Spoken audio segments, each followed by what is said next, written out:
create our lives by our own spirit. What do I mean by that? I mean that you create your life simply by showing up. You walk into a room and you create something. You walked into this sanctuary and you created. You got up this morning and you created. The mere power of our consciousness, who we are, what we are, creates just by entering a space. So you're creating all the time. Again, you know, I don't know why. Sometimes I get on kind of a Southern Baptist jag every once in a while when I'm thinking about talks. And this week is no exception, because every example that I tried to find kind of came from, you know, my old Southern Baptist Bible school days, vacation Bible school days. I'm getting ready to go on vacation, so I think about vacation Bible school a lot. In Matthew, in the Christian Bible, Matthew, for those of you who know the Bible, it's 9:21. It states this: "For she said to herself," not to anybody else, not to her friends standing around her, not to her neighbors, not to her kids, not to her boss. She said to herself, very important here, she said to herself, "If I could only touch the hem of his garment, I will be made well." She said it to herself. Now this is a metaphor. This story is a metaphor. It's a myth. It's a metaphor, but it teaches a very valuable lesson. And of course we know that what she is talking about is not physically walking up and touching Lisa's sweater. If I could just touch Lisa's sweater, I would be healed. No, this woman is saying, if I could touch the consciousness of the Christ, I could be healed. If I could touch and feel and know that consciousness, I could be healed. Jesus, of course, the story goes on and says that he turned, and seeing her, he said directly to her, not to the multitudes. He didn't say, "Listen, I'm going to talk to her now. Everybody listen up." He turned directly to her and he said, "Daughter, take heed. Your faith has made you well." He didn't say, "Yeah, here. This will do it. Touch me, baby."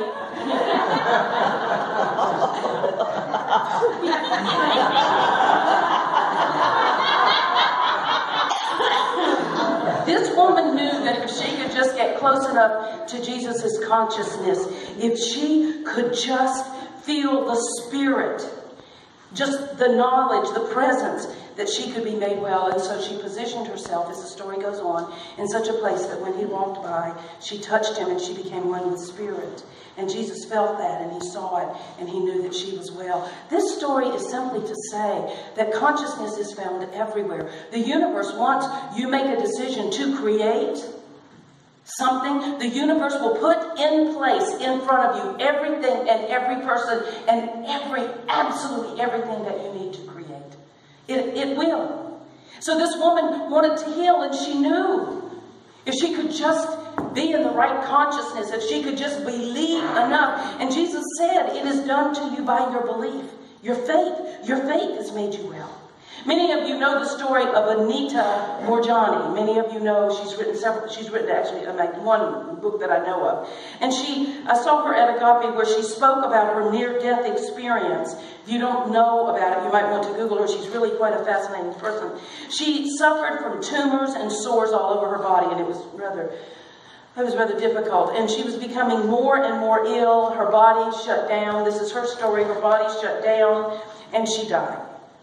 And on the other side, she saw her father, who had passed years before, and she had a conversation with him. And he told her, "You have to go back into that experience in order to heal.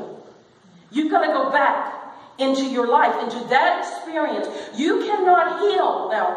Now, come out of the earth, come out of heaven for just a minute and get back down on earth, because the message here is that you cannot heal by leaving an experience and hoping you can heal it. If I just get out of this marriage, I promise I'm going to heal relationships. No. No.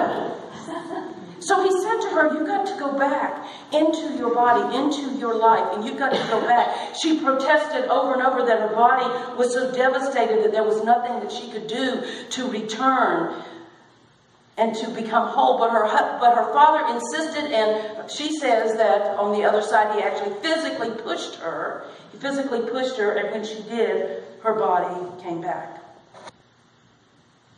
She went back into her body and she returned. And within a matter of weeks, the body that had deteriorated to the point of death healed itself. Why? Because she came back with a new spirit. She came back and healed because our spirits heal. Our spirits heal. And our thoughts heal. Deepak Chopra says our thoughts are things.